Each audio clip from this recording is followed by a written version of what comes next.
Problem number 15. ఏబీసీలు భాగస్తులు వారి యొక్క పుస్తకాలు అగ్నికి ఆహుతయ్యాయి అని చెప్పి వాళ్ళ యొక్క ఆస్తి అప్పుల పట్టిక 2004 డిసెంబర్ 31న ఆస్తి అప్పుల పట్టిక ఇచ్చాడు. అలాగే 2005 సంవత్సరానికి సంబంధించిన ఇన్ఫర్మేషన్ ఇచ్చాడు. కాబట్టి మనకి 2004 డిసెంబర్ 31 అంటే ప్రారంభం, అంటే 1/1/2005 అనుకుంటాం అనమాట దాన్ని. నెక్స్ట్ 2005వ సంవత్సరంలో భాగస్తుల సొంత వాడకాలు క్రింది విధంగా ఉన్నాయి. ఏ 1400, 10 బి 1000, సి 650. అండ్ డిసెంబర్ 31, 2005న అంటే ముగింపులో నగదు, రుణగ్రస్తులు, ఆస్తులు ఇచ్చాడు. సో ఇక్కడ లాభాన్ని భాగస్తుల మధ్య పంచి నివేదికను తయారు చేయండి. అండ్ డిసెంబర్ 31, 2005 నాటి ఆస్తి అప్పుల పట్టికను కూడా తయారు చేయండి. అంటే సర్దుబాటు చేసిన తర్వాత ఆస్తి అప్పుల పట్టిక. అయితే ఈ లెక్కలో ఇంపార్టెంట్ పాయింట్ ఏంటంటే లెక్కలో కరెంటు ఖాతాలు అన్నాడు చూడండి. సో కరెంటు ఖాతాలు అంటే దాని గురించి కొంచెం ఎక్స్ప్లెనేషన్ ఇవ్వాలి మీకు. ఫస్ట్ భాగస్తులు అంటే భాగస్వామ్య వ్యాపారంలో భాగస్తులు తమ మూలధన ఖాతాలను 2 రకాలుగా నిర్వహించుకుంటారు. ఒకటి స్థిర మూలధన పద్ధతి, రెండవది అస్థిర మూలధన పద్ధతి. అస్థిర మూలధన పద్ధతి అంటే భాగస్తుల యొక్క అంటే భాగస్తుడు సంస్థతో చేసే వ్యవహారాలన్నీ కూడా, ఓకేనా, భాగస్తులు సంస్థతో జరిపే వ్యవహారాలన్నింటినీ కూడా తమ మూలధన ఖాతాలలో రాసుకునే పద్ధతిని అస్థిర మూలధన పద్ధతి అంటారు. అంటే ప్రారంభంలో వాళ్ళు తెచ్చిన మూలధనాలు కావచ్చు, వాళ్ళ సొంత వాడకాలు కావచ్చు, వాళ్ళ లాభాలలో వాటా కావచ్చు, నష్టాలలో వాటా కావచ్చు, మూలధనంపై వడ్డీ, సొంత వాడకాలపై వడ్డీ, ఇంకా ఏదైనా జీతం తీసుకుంటే ఆ జీతం, ఓకే, కమిషన్ ఉంటే కమిషన్, ఇవన్నీ వ్యవహారాలు కూడా వాళ్ళు ఏ ఖాతాలో రాసుకుంటారు? మూలధన ఖాతాలో రాసుకుంటారు. అలా రాసుకుంటే మూలధన ఖాతాలు స్థిరంగా ఉంటాయా అంటే ఉండవు. ప్రారంభంలో ఒక మూలధనం ఉంటే ముగింపులో ఒక మూలధనం ఉండొచ్చు. కాబట్టి ఆ పద్ధతిని అస్థిర మూలధన పద్ధతి అంటారు. ఇక రెండవది ఏంటి? స్థిర మూలధన పద్ధతి. స్థిర మూలధనం అంటే వాళ్ళ మూలధనం ఎప్పుడూ కూడా స్థిరంగా ఉండాలి. అంటే ప్రారంభంలో 20,000 మూలధనం తెచ్చాడు అనుకోండి, ఎప్పటికీ కూడా వాడి మూలధనం ఖాతా 20,000 చూపించాలి. అంటే ఏం చేయాలి? ఈ వ్యవహారాలు, ఇందాక నేను చెప్పిన వ్యవహారాలు ఉన్నాయి కదా, మూలధనంపై వడ్డీ, సొంత వాడకాలపై వడ్డీ, లాభ నష్టాలలో వాటాలు, జీతాలు, కమిషన్, ఇలాంటివేవి కూడా మూలధన ఖాతాల్లో రాయకూడదు.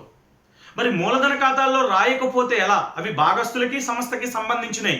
అవేమో మూలధన ఖాతాల్లో రాసుకోకపోతే భాగస్తుడి నిల్వలు ఏ విధంగా తెలుస్తాయి అంటే అక్కడ మూలధన ఖాతాలకి బదులుగా కరెంటు ఖాతాలు అనే ఒక ఖాతా తయారు చేస్తూ జరుగుతుంది. ప్రతి భాగస్తుడి పేరు మీద ఒక కరెంటు ఖాతా ఉంటుంది, ఓకేనా. ఈ కరెంటు ఖాతా అనేది మూలధన ఖాతాకి జిరాక్స్ కాపీ లాంటిది. అంటే మూలధన ఖాతాలో వ్యవహారాలు ఎలా రాస్తామో కరెంటు ఖాతాలో కూడా అలాగే రాస్తాం. కాకపోతే మూలధన ఖాతాలలో కేవలం ప్రారంభ ముగింపు నిల్వలు ఉంటే ఈ కరెంటు ఖాతాలలో వ్యవహారాలన్నింటినీ అడ్జస్ట్ చేయడం జరుగుతుంది. అంటే ఇప్పుడు ఈ లెక్కలో కరెంటు ఖాతాలు ఇచ్చాడు. కరెంటు ఖాతాలు ఇచ్చాడంటే అర్థం ఏమిటి? భాగస్తులు స్థిర మూలధన పద్ధతి పాటిస్తున్నట్టు. ఎప్పుడైతే భాగస్తులు స్థిర మూలధన పద్ధతి పాటిస్తున్నారో ప్రారంభంలో మూలధనం ఎంత ఉంటుందో ముగింపులో కూడా మూలధనం అంతే ఉంటుంది.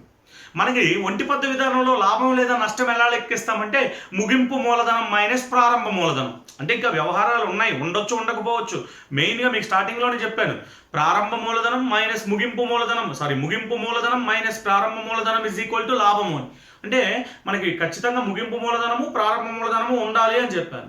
అయితే ఇక్కడ ఈ పద్ధతిలో ముగింపు మూలధనం ప్రారంభ మూలధనం ఒకటే అయినప్పుడు లాభం ఉండదు, నష్టం ఉండదు. మరి ఎలా అంటే లాభ నష్టాలు తెలుసుకోవడానికి మూలధనాలకు బదులుగా ఇక్కడ కరెంటు ఖాతాలు వాడాలి. ఏ ఖాతాలు వాడాలి? కరెంటు ఖాతాలు వాడాలి, ఓకేనా. సో కరెంటు ఖాతా కూడా ఏం చెప్పాను మీకు? మూలధన ఖాతాకి జిరాక్స్ కాపీ లాంటిది అంటున్నా. అంటే మూలధనాలు ఏ వైపున ఉంటాయి? అప్పుల వైపున ఉంటాయి. కరెంటు ఖాతాలు కూడా అప్పుల వైపునే ఉండాలి. ఒకవేళ ఏ భాగస్తుడి కరెంటు ఖాతా అయినా ఆస్తుల వైపు ఉందనుకోండి, దాని అర్థం ఏమిటి? ఆ భాగస్తుడు సంస్థకి అప్పు ఉన్నాడు అని అర్థం. అంటే ఆ భాగస్తుడే సంస్థకి అప్పు చెల్లించాలి అని అర్థం, ఓకేనా. సో ఇప్పుడు ఈ లెక్క చూడండి, 15వ లెక్క. వాళ్ళ యొక్క మూలధన ఖాతాలతో పాటు కరెంటు ఖాతాలు కూడా ఇచ్చేసాడు ప్రారంభంలో. సో కాబట్టి ఇక మనం ప్రారంభ వ్యవహారాల నివేదిక తయారు చేయాల్సిన పని లేదు. సో ముగింపు వ్యవహారాల నివేదిక తయారు చేయాలి. 31/12/2005 నాటి ముగింపు వ్యవహారాల నివేదిక. ముగింపులో ఉన్న ఆస్తులు, అప్పులు తీసుకుంటాం. సో ఏమేమి ఉన్నాయో చూడండి. ముగింపులో మనకి ఏమేమి ఇచ్చాడు? నగదు 3200, నగదు 3200. నెక్స్ట్ రుణగ్రస్తులు 4025. నెక్స్ట్ సరుకు 5900. నెక్స్ట్ ముందు చెల్లింపులు అంటే ముందుగా చెల్లించినవి 25 రూపాయలు. రుణదాతలు 6040. యంత్రాల మీద పిక్చర్స్ మీద తరుగుదల లెక్కించండి అన్నాడు. ముగింపులో ఇవ్వలేదు, ముగింపులో యంత్రాలు పిక్చర్స్ ఇవ్వలేదు. మరి ఏం చేయాలి? ఇంతకు ముందే చెప్పాను మీకు, ఏదైనా స్థిరాస్తి ప్రారంభంలో ఇచ్చి ముగింపులో ఇవ్వకపోతే ప్రారంభంలో ఉన్న స్థిరాస్తి ముగింపులో తీసుకుంటాము అని. అది స్థిరాస్తుల విషయమే. సో ఇక్కడ మనకి లెక్కలో స్థిరాస్తులు ఏమేమి ఉన్నాయి? యంత్రాలు ఉన్నాయి. ఆ యంత్రాలు యాజ్ ఇట్ ఈజ్ గా మనం ముగింపులో తీసుకుంటాం. యంత్రాలు 1440. అలాగే పిక్చర్లు బిగింపులు అది కూడా మనకి ఆస్తి. పిక్చర్లు ఎంత ఉన్నాయి ముగింపులో? 600. ఓకేనా? ఇవి మనకి వాడు ఇచ్చింది. అయితే మామూలుగా మనం వ్యవహారాల నివేదిక దేనికోసం తయారు చేస్తాం? ప్రారంభ వ్యవహారాల నివేదిక ప్రారంభ మూలధనం కోసం, ముగింపు వ్యవహారాల నివేదిక ముగింపు మూలధనం కోసం. బట్ ఇక్కడ మూలధనం అనేది ఎంత అంటే ప్రారంభ మూలధనాలు ఇక్కడ తీసేసుకుంటాం. ఎందుకు తీసుకుంటాము అంటే, సో ఏ మూలధనం ఎంత ఉంది? 4500. బి మూలధనం 3000. సి మూలధనం 1500. అదేంటి సార్ మూలధనాలు తీసేసుకున్నారు అంటే, ఇక్కడ మనకి కరెంటు ఖాతాలు ఇచ్చాడు. కరెంటు ఖాతాలు ఇచ్చినప్పుడు మూలధనాలు ఏమైనవి చెప్పాను? స్థిరమైనవి అని చెప్పాను. మూలధనాలు స్థిరమైనవి అంటే అర్థం ఏమని చెప్పాను? ప్రారంభ మూలధనం ఎంత ఉంటుందో ముగింపు మూలధనం కూడా అంతే ఉంటుంది అని చెప్పాను. సో ఇప్పుడు మనం తయారు చేసేది ముగింపు వ్యవహారాల నివేదిక. అంటే ప్రారంభంలో మూలధనం ఎంత ఉందో ముగింపులో కూడా అంతే మూలధనం ఉంటుంది. కాబట్టి ప్రారంభ మూలధనాలనే ముగింపులో కూడా తీసేసుకున్నా. మరి ఈ వ్యవహారాల నివేదిక బ్యాలెన్స్ వేస్తే మనకు ఏమొస్తుంది సార్ అంటే, మనకి వచ్చేది ముగింపు కరెంటు ఖాతా నిల్వ. ఇక్కడ మూలధన ఖాతాకు బదులుగా దాన్ని మనం ఏమనుకోవాలి? ముగింపు కరెంటు ఖాతా అనుకోవాలి. అర్థమైందా పాయింట్? మామూలుగా అయితే ముగింపు వ్యవహారాల నివేదిక క్లోజ్ చేస్తే ముగింపు మూలధనం వస్తుంది. కానీ ఈ లెక్కలో మూలధన ఖాతాలు స్థిరమైనవి. అంటే ప్రారంభ మూలధనం ఎంత ఉందో ముగింపు మూలధనం అంతే ఉంటుంది. కాబట్టి ప్రారంభ మూలధనాన్ని మళ్ళీ ముగింపు మూలధనంగా తీసేసుకున్నాం. కాబట్టి ఇక్కడ వ్యవహారాల నివేదిక బ్యాలెన్స్ వేస్తే మనకు వచ్చేదాన్ని ఏమంటారంటే కరెంటు ఖాతా అంటాం. సో ఆ కరెంటు ఖాతా 150 రూపాయలు బ్యాలెన్సింగ్ ఫిగర్. ఓకేనా? So total 15190. 15190 బ్యాలెన్స్ వేస్తే మనకు వచ్చేది 150 రూపాయలు ముగింపు కరెంటు ఖాతా. సో ఇప్పుడు మనం ఏం తయారు చేస్తాం? లాభ నష్టాల నివేదిక తయారు చేస్తాం. 31/12/2005 నాటి, సో 5తో అంతమయ్యే సంవత్సరానికి లాభ నష్టాల నివేదిక. లాభ నష్టాల నివేదిక ఏం తీసుకుని స్టార్ట్ చేస్తామమ్మా? మామూలుగా అయితే మనం ఏంతో స్టార్ట్ చేస్తాం? ముగింపు మూలధనం తీసుకుని స్టార్ట్ చేస్తాం. బట్ ఈ లెక్కలో ముగింపు కరెంటు ఖాతాతో మొదలు పెట్టాలి. ఎందుకు? మూలధన ఖాతాలు స్థిరమైనవి అని చెప్పాను కదా. సో మూలధన ఖాతాలు తీసుకోకూడదు, కరెంటు ఖాతా తీసుకుని మొదలు పెట్టాలి. సో ముగింపు కరెంటు ఖాతా 150 రూపాయలు మనకు వచ్చింది కదా. ముగింపు కరెంటు ఖాతా ఎంత వచ్చింది మనకి? 150 రూపాయలు. 150 రూపాయలు తీసుకుని మొదలు పెట్టాలి. దానికి యాడ్ సేమ్, ఇంకా అడ్జస్ట్మెంట్స్ అన్ని సేమ్, కాకపోతే మూలధనం ప్లేస్ లో కరెంటు ఖాతా వాడుకుంటాం. యాడ్ సొంత వాడకాలు. చూడండి సొంత వాడకాలు ఎంత ఉన్నాయి? ఒకటికి 1400 ఉన్నాయి, ఒకటిది 1000 రూపాయలు ఉంది, ఒకటిది 650 రూపాయలు ఉంది. అంటే మొత్తం కలిపి 3050. 3050. So total 3200. దాంట్లోంచి లెస్ అదనపు మూలధనం తీసేస్తాం. ఈ లెక్కలో మనకి అదనంగా మూలధనం ఏమీ లేదు. సో 3200 మైనస్ లెస్ ప్రారంభ కరెంటు ఖాతా. ఏం తీసేస్తాం? ప్రారంభ కరెంటు ఖాతాలు తీసేయాలి. ఎందుకు? ముగింపు కరెంటు ఖాతాలతో మొదలు పెట్టాం కదా. సో లెక్కలో ఉన్నాయి చూడండి, కరెంటు ఖాతాలు ఎంత ఉన్నాయి చూడండి. లెక్కలో కరెంటు ఖాతాలు ఒకటిది 145 రూపాయలు, మరొకటిది 100 రూపాయలు. ఓకే, ఇవి రెండు అప్పుల వైపు ఉన్నాయి. ఒక సి అనే వాడిది ఏ వైపు ఉందో చూడండి. ప్రారంభంలో సి కరెంటు ఖాతా ఆస్తుల వైపు ఇచ్చాడు. అంటే అర్థం ఏమిటి? సి సంస్థకు అప్పు ఉన్నాడు కాబట్టి వాడిది మైనస్ ఫిగర్ 170 రూపాయలు. ఓకే, ఇవి రెండునేమో క్రెడిట్ అప్పుల వైపు ఉన్నాయి, ఇదేమో ఆస్తుల వైపు ఉంది. కాబట్టి ఈ రెండు టోటల్ చేసి దాంట్లోంచి 170 రూపాయలు మైనస్ చేయండి. మైనస్ చేస్తే మనకి వచ్చేది 75 రూపాయలు కరెంటు ఖాతా. అర్థమైందా? మూలధన ఖాతాలు ఎలా ఉంటాయో కరెంట్ ఖాతాలు అలాగే ఉండాలి. అంటే మూలధనాలు అప్పుల్లో ఉంటాయి కాబట్టి కరెంట్ ఖాతాలు కూడా అప్పుల్లో ఉండాలి. కానీ సి కరెంట్ ఖాతా ఆస్తుల వైపు ఉంది. అంటే అర్థం ఏమిటి? సంస్థకి ఆస్తి. సంస్థకి ఆస్తి అంటే అర్థం ఏమిటి? భాగస్థుడు సంస్థకి డబ్బులు కట్టాలి, అంటే వాడిది మైనస్ ఫిగర్. సో కాబట్టి వాడిని మైనస్ చేసాం. 75 రూపాయలు మైనస్ చేస్తే 3125. దీనికి మనం ఏమేం చేస్తాము? అడ్జస్ట్మెంట్స్ చేస్తాం. సో చూడండి, అడ్జస్ట్మెంట్స్ ఏమున్నాయో చూడండి. యంత్రాలపై తరుగుదల. యంత్రంపై తరుగుదల ఎంత ఉంది? యంత్రాలు 1440. 1440 ఇంటూ ఎంత శాతం? 10%. 10% అన్నాడు, అంటే 144 రూపాయలు. అలాగే ఫర్నిచర్ మీద తరుగుదల.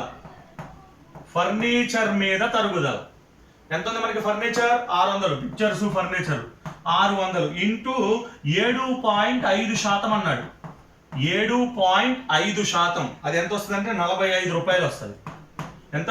45 రూపాయలు. నెక్స్ట్ మూలధనంపై వడ్డీ. నెక్స్ట్ ఏంటి? మూలధనంపై వడ్డీ. సార్ మూలధనాల మీద వడ్డీ ఎలా లెక్కించాలి సార్? మూలధనాల మీద లెక్కించాలా, కరెంట్ ఖాతాల మీద లెక్కించాలా? మనం ఏది అప్పు, ఏది సంస్థకి ఇచ్చిన అప్పు, ఏది మూలధనాలు. కాబట్టి మూలధనాల మీద లెక్కించాలి. సో ఇక్కడ ప్రారంభ మూలధనాలు, ముగింపు మూలధనాలు ఒకటే. అయినా మనం ప్రారంభంలో ఎంత అప్పు ఇచ్చినట్టు? ఏ 4500, బి 3000, సి 1500 ఇచ్చాడు కదా, దాని మీద లెక్కించాలి. మూలధనంపై వడ్డీ 4500 ఇంటూ ఎంత శాతం అన్నాడమ్మా? మూలధనం మీద వడ్డీ చూడండి 5%, 5/100. అలాగే బి 3000 ఇంటూ 5/100. అలాగే సి 1500 ఇంటూ 5/100. ఓకేనా? సో మూలధనాల మీద వడ్డీ ఎంత వస్తుంది లెక్కించండి. మూలధనాల మీద వడ్డీ లెక్కిస్తే ఒకడికి 225, ఒకడికి 150, ఒకడికి 75. సో ఇది మూలధనాల మీద వడ్డీ. ఓకే, సో టోటల్ ఎంత వస్తుంది? 450. తీసుకురండి మూలధనంపై వడ్డీ 450. ఈ మూడు టోటల్ చేయండి. ఈ మూడు టోటల్ చేసి అవుటర్ కాలం వేయండి. 639. 639 మైనస్ చేస్తే 639 మైనస్ చేస్తే 2486. జస్ట్ మారింది ఒక్కటే, మిగతా లెక్కంతా ఏం మారదు. జస్ట్ మారేది ఏంటి అంటే ఇక్కడ మనం ముగింపు మూలధనం, ప్రారంభ మూలధనం ప్లేస్ లో ముగింపు కరెంట్ ఖాతా, ప్రారంభ కరెంట్ ఖాతా అని తీసుకుంటాం. అండ్ ముగింపు వ్యవహారాల నివేదిక తయారు చేసేటప్పుడు ప్రారంభ మూలధనం ఎంత ఉందో ముగింపు మూలధనం కూడా అంతే. కాబట్టి ఆ ప్రారంభ మూలధనాన్ని ఇక్కడ తీసుకొచ్చేసుకుంటాం. అప్పుడు బ్యాలెన్సింగ్ ఫిగర్ కరెంట్ ఖాతా అవుతుంది. మిగతా లెక్కంతా యాజ్ ఇట్ ఈజ్. సో ఇప్పుడు ఇది ఈ వచ్చిన లాభం 2486 లాభం ఏదైతే ఉందో ఈ లాభాన్ని ఏం చేస్తాం? మళ్ళీ వీళ్ళ ముగ్గురికి పనిచేస్తాం. ఏబిసి ముగ్గురికి పనిచేస్తాం. సో ఏ నిష్పత్తిలో పంచాలి? వాడు చెప్పే ఉంటాడు చూడండి. వాడు లాభాలు ఏ విధంగా పంచుకోవాలో వాడు చెప్పాడు చూడండి. 15 లెక్కలో 1/2, 1/3, 1/6. సో 2486 ఇంటూ 1/2 ఒకటికి, 2486 ఇంటూ 1/3 ఒకటికి, 2486 ఇంటూ 1/6 ఒకటికి. అర్థమవుతుందా? సో అట్లా పంచితే మనం 1, 2, 1, 3, 1, 6 నిష్పత్తిలో పంచితే వాళ్ళ లాభాలు ఎంత వస్తాయి అంటే ఏ అనేవాడికి 2486 ఇంటూ 1/2, అలాగే బి 2486 ఇంటూ 1/3, అలాగే సి 2486 ఇంటూ 1/6 పంచితే ఒకడికి 1234, ఒకడికి 869, ఇంకొకడికి 414. ఇట్లా వస్తే లాభాలు. అర్థమైందా? సో ఇది సగం లెక్క. అంటే మనకు సర్దుబాటు వ్యవహారాలు చెయ్యమనకపోతే ఇక్కడ దాకా మనం లెక్క చేసి ఆపేస్తాం. ఇక్కడ వరకు మీకు కొత్తగా కనిపించిన పాయింట్లు ఏంటి? మళ్ళీ చెప్తున్నాను. ఒకటి, ముగింపు వ్యవహారాల నివేదిక తయారు చేసేటప్పుడు మనం మామూలుగా అయితే మూలధనాలు తీసుకోము, బ్యాలెన్సింగ్ ఫిగర్ మూలధనం అవుతుంది. బట్ ఇక్కడ ప్రారంభ మూలధనం, ముగింపు మూలధనం ఒకటే కాబట్టి ఆ మూలధనాలు తీసుకొచ్చి ఇక్కడ తీసుకుంటాం. అప్పుడు బ్యాలెన్సింగ్ ఫిగర్ కరెంట్ ఖాతా అవుతుంది. ఇది ఒక పాయింట్, కొత్త పాయింట్. అలాగే మనము ఇక్కడ ముగింపు మూలధనాన్ని తీసుకుని స్టార్ట్ చేస్తాం. ఇక్కడ మూలధనం ప్లేస్ లో కరెంట్ ఖాతాతో, అలాగే ఇక్కడ ప్రారంభ కరెంట్ ఖాతా తీసేస్తాం. ఓకే, ఇవి రెండు తేడా, మిగతాదంతా యాజ్ ఇట్ ఈజ్. ఓకేనా? రైట్. సో ఇది అయిన తర్వాత ఏం తయారు చేయమన్నాడు మనల్ని? సర్దుబాటు వ్యవహారాల నివేదిక తయారు చేయమన్నాడు. ఇదే లెక్కకి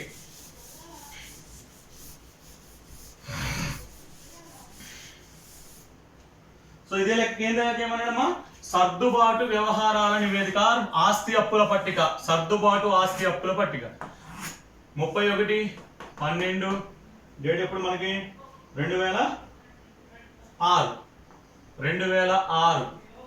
నాటి ఆస్తి అప్పుల పట్టిక. ఆస్తి అప్పుల పట్టిక. ఓకే, సో చూడండి ఏం చేస్తాం మనం, ఏం చేస్తాం రా, జస్ట్ సర్దుబాట్లు అడ్జస్ట్ చేస్తాం అంతే. ముగింపు వ్యవహారాల నివేదికలో ఉన్నటువంటి దానికి సర్దుబాట్లు అడ్జస్ట్ చేస్తాం. ఒకసారి ముగింపు వ్యవహారాల నివేదిక చూసుకోండి, ఏమేమి ఉన్నాయి. సరుకు, ఓకే, సరుకుకి సర్దుబాటు లేదు, యాజ్ ఇట్ ఈజ్ గా తీసుకుంటాం.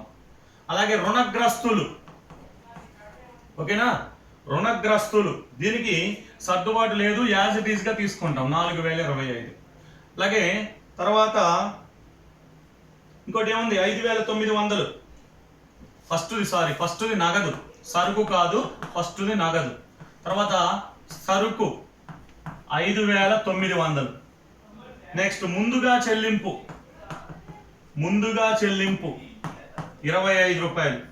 అలాగే యంత్రాలు, లెక్కలో యంత్రాలు ఎంత ఉన్నాయి మనకి, 1440. దాంట్లోంచి మనం తరుగుదల లెక్కించాం కదా, 144 రూపాయలు తరుగుదల తీసేస్తే 1296. అలాగే పిక్చర్లు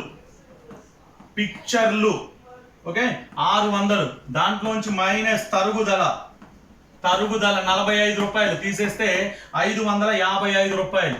అప్పుల వైపుకు రండి. అప్పుల వైపున మనకి వ్యవహారాల నివేదికలో ఏమేమి ఉన్నాయి, రుణదాతలు 6040. అలాగే మూలధనాలు కూడా ఉన్నాయి చూడండి ఇక్కడ, ఓకేనా. ముగింపు మూలధనం, ప్రారంభ మూలధనం, ముగింపు మూలధనం ఒకటే కాబట్టి ముగింపు వ్యవహారాల నివేదికలో మూలధనాలు కూడా ఉన్నాయి కదా, ఆ మూలధనాలు కూడా తీసేసుకోండి యాజ్ ఇట్ ఈస్ గా. ఏ 4500, బి 3000, సి 1500.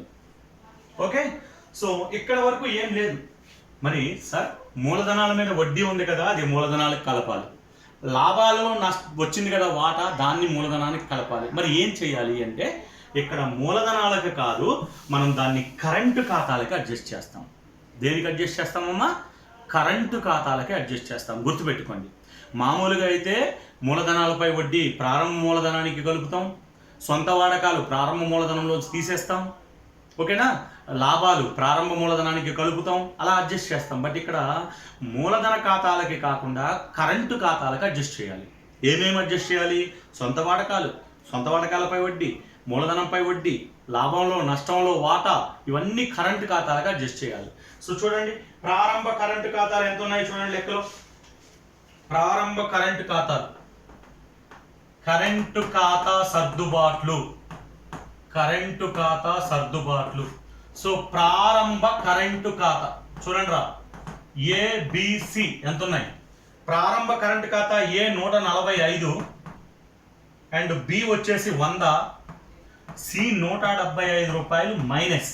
ఎందుకు, సి ఆస్తుల వైపు ఉన్నాడు ప్రారంభంలో, ఓకే. దానికి మనం ఏం కలుపుతాం, ప్లస్ నికర లాభం, ఓకే. లాభాలు పంచాం కదా లాస్ట్లో, నికర లాభం వీడికి 1234, వీడికి 829, వీడికి 414 పంచితే 1388 ఈ టోటల్, 929 ఈ టోటల్. ఇది ప్లస్ వాల్యూ, ఇది మైనస్ వాల్యూ, దీంట్లోంచి తీసేస్తే 244, ఓకే. అలాగే దీనికి ప్లస్ మూలధనంపై వడ్డీ మనం లెక్కించాం ఇంతకు ముందు. మూలధనం మీద వడ్డీ లెక్కించి పెట్టుకున్నాం. ఎంత వచ్చింది మూలధనం మీద వడ్డీ, వీడికి 225, వీడికి 150 అండ్ వీడికి 75 రూపాయలు మూలధనాల మీద వడ్డీ. సో మూలధనాల మీద వడ్డీ కలిపితే 1613, 1079 అండ్ 319. దాంట్లోంచి మైనస్ సొంత వాడకాలు. యాక్చువల్గా ఇవన్నీ కూడా మూలధనానికి చేయాలి, బట్ ఈ లెక్కలో కరెంట్ ఖాతాలకు చేస్తున్నాం. సొంత వాడకాలు తీసేస్తే ఇది 1400, ఇది 1000 రూపాయలు అండ్ వీడిది వచ్చేసి 650. తీసేస్తే వీడి ఫిగర్ 213 అండ్ వీడిది 79, వీడిది వచ్చేసి మైనస్ 331. చూడండి ఇప్పుడు ఇవి ఎలా చేయాలి, ఇంక ఇదంతా మనం మళ్ళీ ఇక్కడ చేయక్కర్లే, ఇక్కడ చేసి చూపించాం కదా వర్కింగ్ నోట్స్లో. ఇవి రెండు ప్లస్లో ఉన్నాయి, ఇది మైనస్లో ఉంది కాబట్టి ఇవి రెండు తీసుకొచ్చి అప్పుల వైపున రాయండి. ఏ కరెంటు ఖాతా 213, అలాగే బి కరెంటు ఖాతా 79, సి కరెంటు ఖాతాని ఆస్తుల వైపు రాయండి. సి కరెంటు ఖాతా 331. అంతే.